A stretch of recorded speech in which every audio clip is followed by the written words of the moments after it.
Damos comienzo a un nuevo programa, Servidores de Dios. Quien te habla es Manuel Cornejo. Estaré compartiendo la palabra de Dios y lo haré de una manera expositiva, versículo a versículo. Y en esta ocasión será en el Evangelio de Marcos, capítulo 9 y versículo 36, donde dice: Y tomó a un niño y lo puso en medio de ellos, y tomándole en sus brazos les dijo.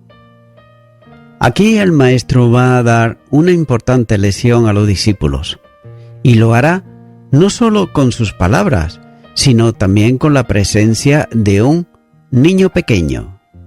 No dice quién era el niño, ni dónde estaba. Si la escena tuvo lugar dentro de la casa, podría ser muy bien de alguien próximo a la familia.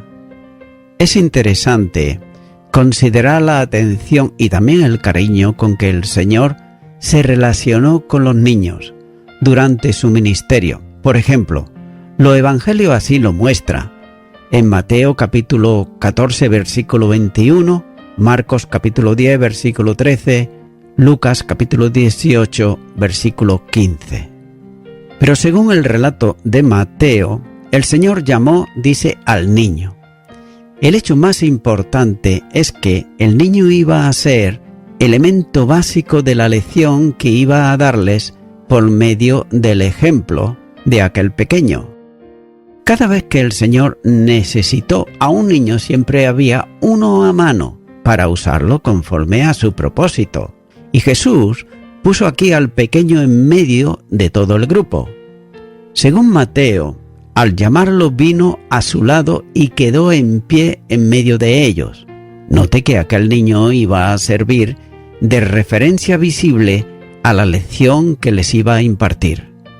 Jesús tomó al pequeño en sus brazos, de manera que todos los que le miraban a él miraban también al niño. Note cómo el alma del maestro se mide en dos aspectos. Por un lado, el afecto entrañable hacia el niño, que mostró continuamente, mientras que eran tenidos en poco por muchos, eran grandes en importancia para el Señor Jesús.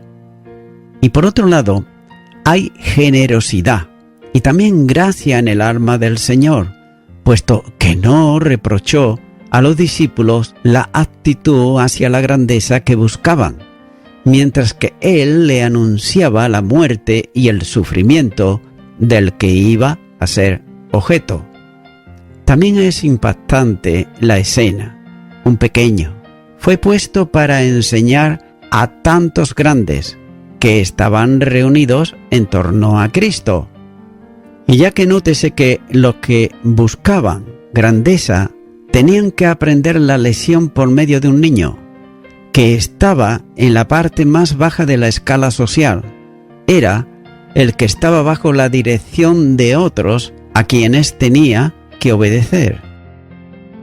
Continúa ahora con el versículo 37, donde dice: El que reciba en mi nombre a un niño como este, me recibe a mí, y el que a mí me recibe, no me recibe a mí, sino al que me envió. Al tener presente a un niño, el evangelista relaciona la enseñanza con los niños, pero no en el sentido literal.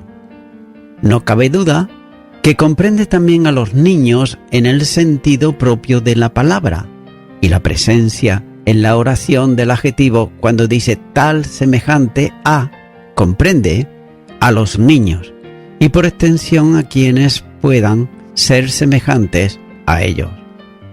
En ese sentido, los miembros de la comunidad que necesitan ser atendidos y servidos con afecto entrañable, tales personas y también los niños deben ser acogidos o recibidos.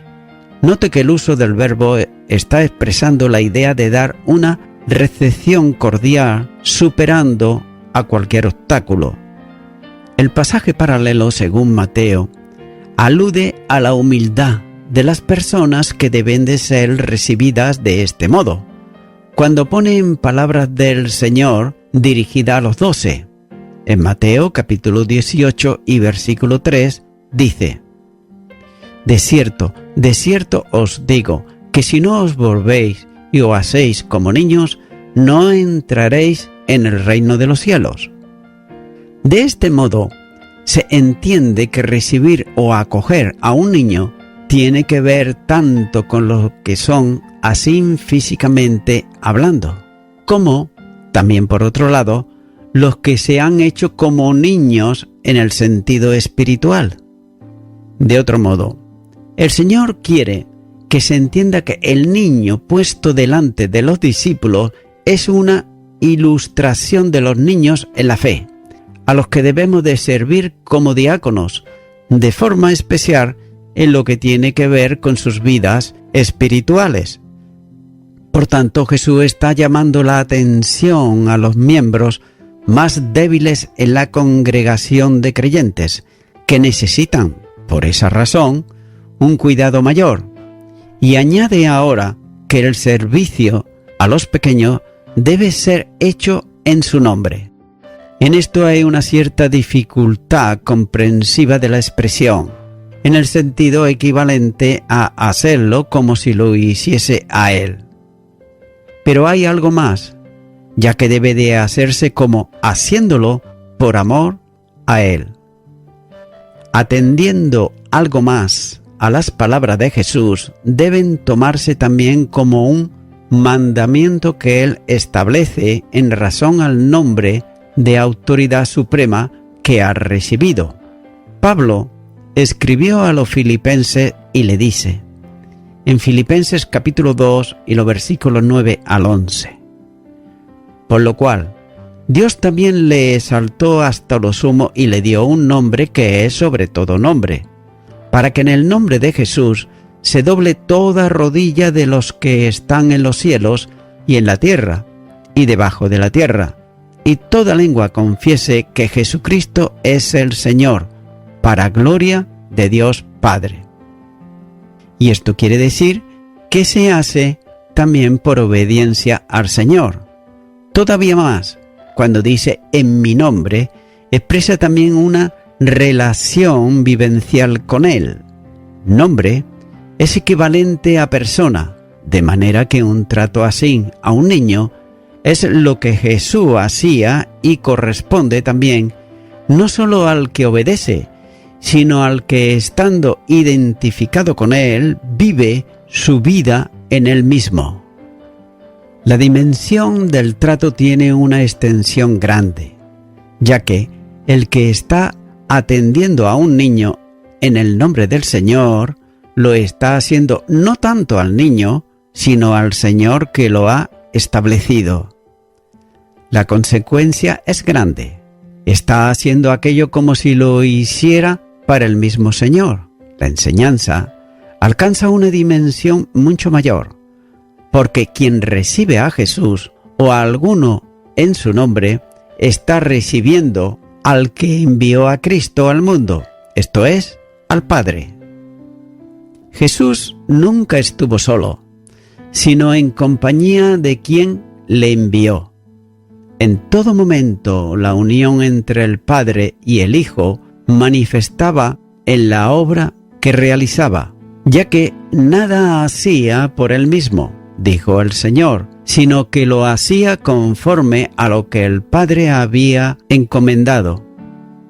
Por consiguiente, cuanto esté relacionado con el Hijo, la obediencia al amor, la aceptación, la identificación, alcanza también en la misma medida a aquel que lo envió desde el cielo. Y de esa forma lo expresaba el Señor cuando, hablando de vida eterna, la vincula al Padre y a Él, en igualdad de condiciones. Juan, capítulo 17, versículo 3, dice: La vida eterna es que te conozcan a ti, el único Dios verdadero, y a Jesucristo, a quien has enviado. Es por eso que el apóstol Juan entiende esta relación que existe o se establece entre las dos personas divinas, cuando además de ser unívoca, es también recíproca. Es decir, cuando a cada manifestación esencial de la segunda persona corresponde otra igual en la primera. Esa es la causa por la que el apóstol Juan dirá en uno de sus escritos, en su primera carta de Juan, capítulo 2 y versículo 23, dice: todo aquel que niega al Hijo, tampoco tiene al Padre. El que confiesa al Hijo, tiene también al Padre. Nótese que la lección es sumamente importante, ya que aquellos estaban inquietos y discutían entre sí si por quién de ellos sería el mayor en el reino.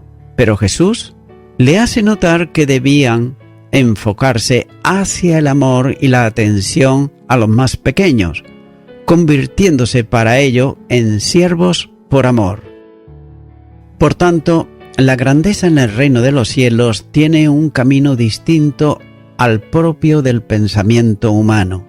El máximo timbre de honor para un cristiano es el de ser siervo.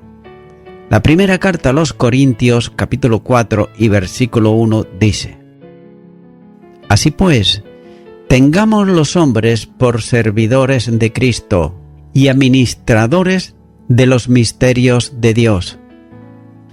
La enseñanza sobre la humildad que depone de honores y busca servir es la constante en el magisterio de Jesús. Es más, ese era su ejemplo diario. En él se cumplía plenamente la profecía que lo presentaba no solo como el rey, sino como el siervo escogido y humilde. El Señor diría que él no había venido para ser servido, sino para servir. Note lo que dice Mateo, capítulo 20, versículo 28, donde dice: como el Hijo del Hombre no vino para ser servido, sino para servir, y para dar su vida en rescate por muchos.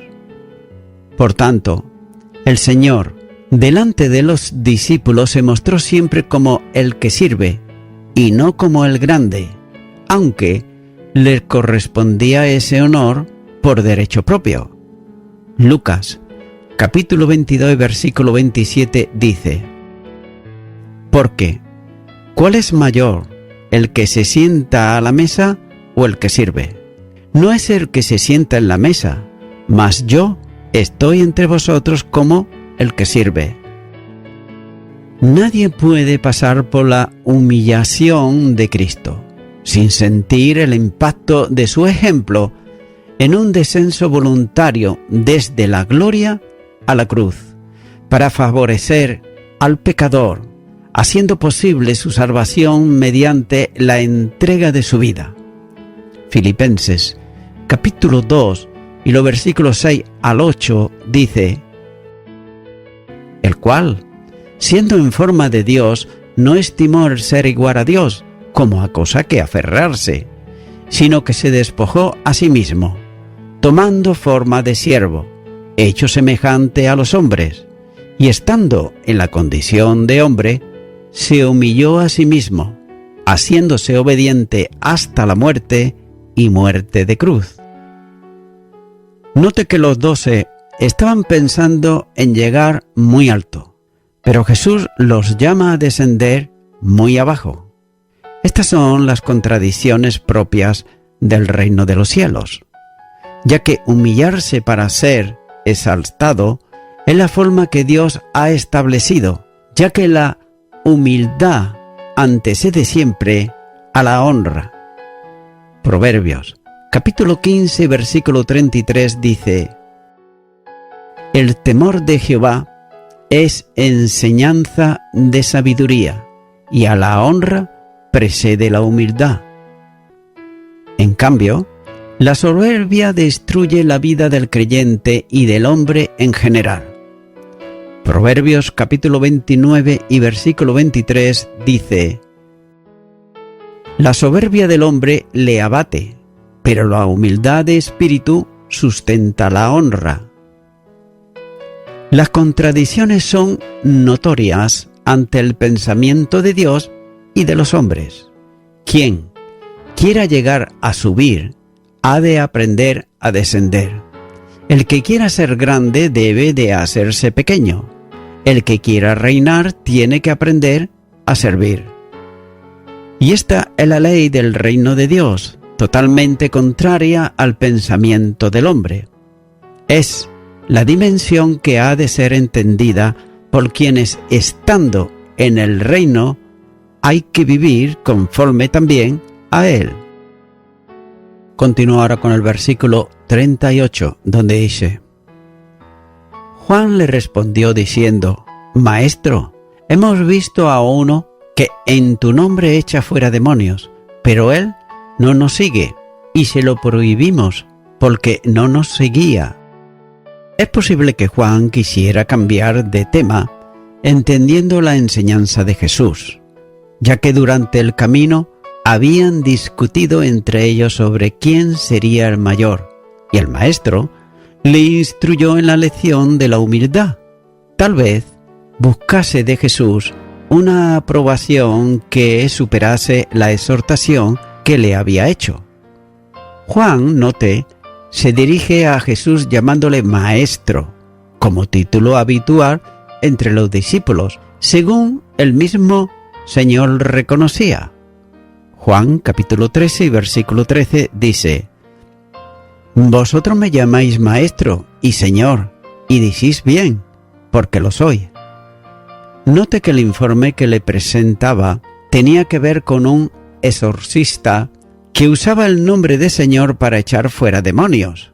Y para Juan el problema consistía especialmente en el hecho que no era del grupo de los discípulos, y seguramente que tampoco estaba dentro de muchos seguidores de Jesús.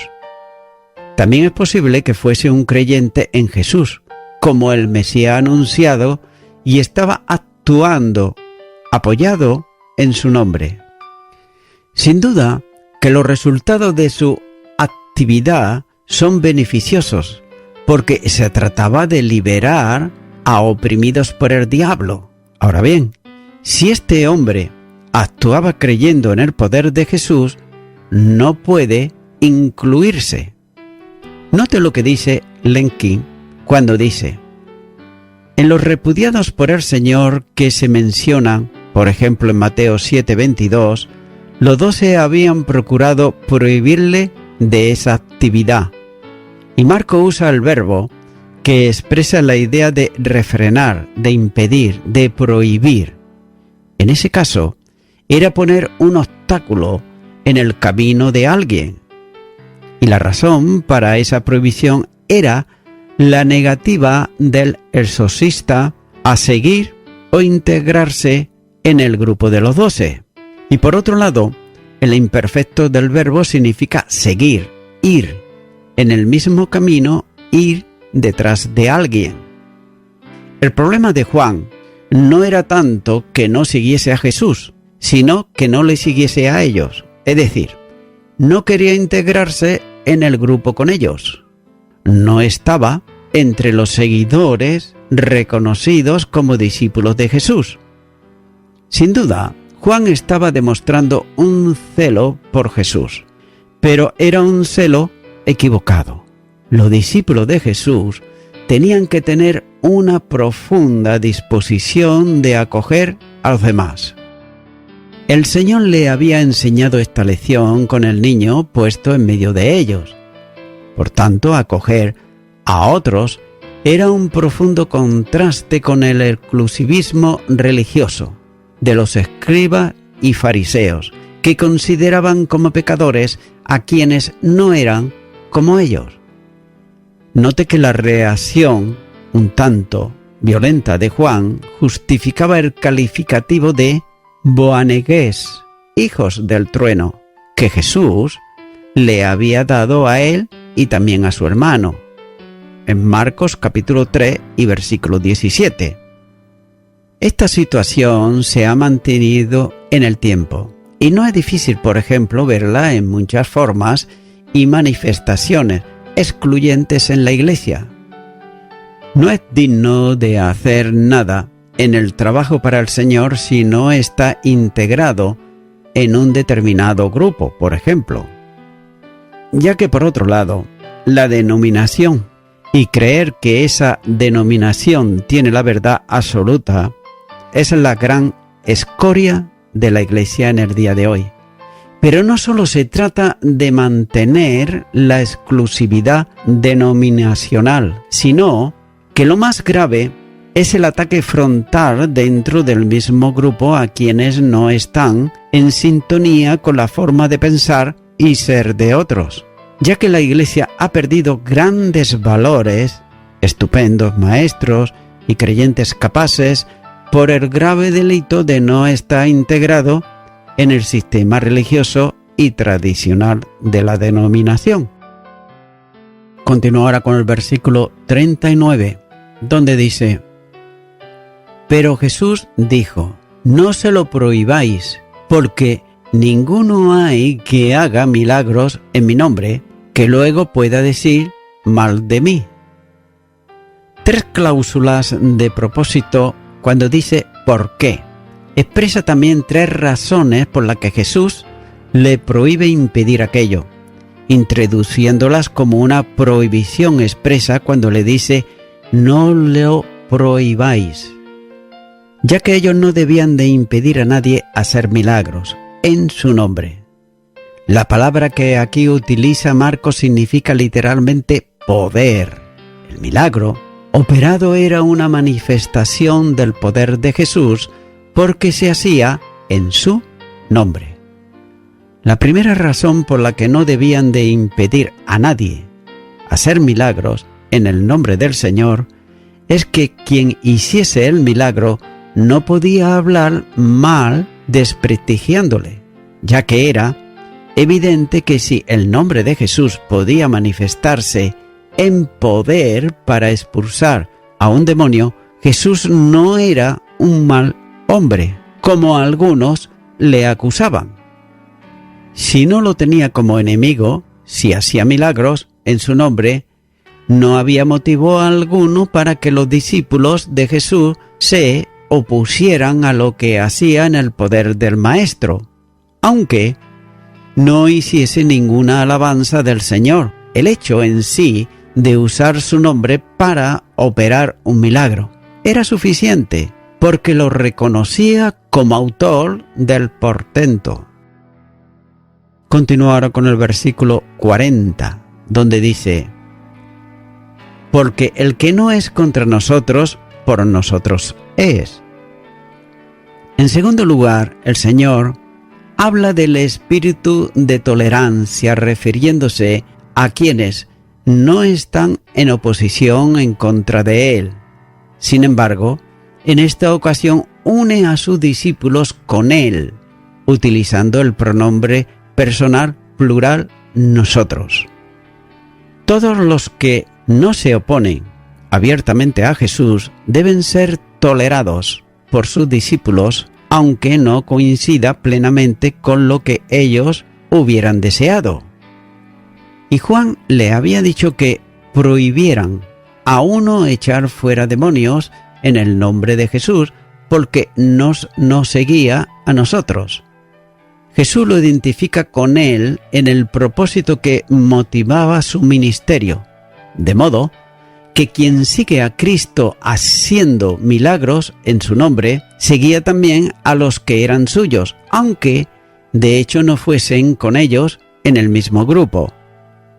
El que estaba haciendo exorcismo estaba en abierta oposición al diablo, de modo que Jesús advierte que en esa lucha no hay paz ni neutralidad posible, ya que 2 reinos están en abierta confrontación y también oposición, el uno en contra del otro. Por un lado, el reino de los cielos, por otro, el de Satanás. Note que el primero es un reino de libertad, es un reino de luz, pero el segundo es un reino de esclavitud y de tinieblas, ya que en el reino de Satanás la opresión y la angustia se manifiestan. Y ambos reinos son incompatibles, de modo que quien está en uno no puede estar en el otro. Por tanto, es evidente que solo hay 2 reinos, de modo que el hombre está en uno o está en otro. Jesús vino para deshacer las obras del diablo. Por consiguiente, el que no está en él está con Satanás. También el Señor vino para buscar y salvar lo que estaba perdido. Lucas capítulo 19 y versículo 10. Y en esta ocasión salvadora, toma a los que creen sacándolos del poder del pecado y trasladándolos a su propio reino. Por tanto, en esta búsqueda de salvación, llega tanto a los judíos como también a los gentiles, para hacer de todos ellos un solo rebaño con un solo pastor. Juan, capítulo 11 y versículo 51 dice: y no solamente por la nación, sino también para congregar en uno a los hijos de Dios, que estaban dispersos. De manera que quien quiera que sea, si echa fuera los demonios, está al lado del Señor y se identifica con Él en la liberación del hombre del poder del maligno. Y voy concluyendo con esto. Amigo y amiga oyente, todo aquel que no esté en contra de nosotros, en su servicio ha de estar en contra de Satanás, y por ello a favor de Cristo. Es decir, que toda persona que es de Cristo hará lo que Cristo mandó a sus discípulos que hicieran, y que se encuentra en su palabra, que es la Biblia. Y además también la persona que está en Cristo sigue a Cristo y nunca a ninguna institución humana, por muy respetable que sea y por muy valorada que sea humanamente. Aunque lleve el nombre de cristiana, si no sigue a Jesucristo, no es de Él. Amigo y amiga oyente, la persona que sigue a Cristo se distingue porque hace la voluntad del Padre. Es la persona que ama la Escritura, es decir, la palabra de Dios. Es la persona que no solamente la lee, la palabra, sino que hace la palabra. Es por eso que mi amigo, mi amiga, si tú todavía no haces la palabra de Dios, si todavía no tienes a Cristo en tu corazón, sí, aunque quizá esté en una familia que se llama cristiana, pero recuerda que la salvación es individual y eres tú la que debe de tener ese encuentro personal con Cristo Jesús. Si no has tenido ese encuentro todavía, pues yo te animo ahora a que tú ores conmigo una oración de fe y repita ahí a donde estás y digas: Señor Jesús, te confieso que aunque me llame una persona cristiana, sin embargo, tu palabra no la obedezco. Por ello, te quiero pedir ahora perdón por no haberlo hecho, pero también te pido perdón por todos mis pecados y por todos mis delitos, los cuales me arrepiento de ellos.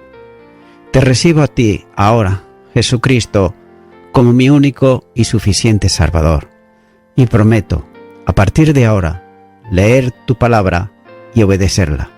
En el nombre de Jesús. Amén.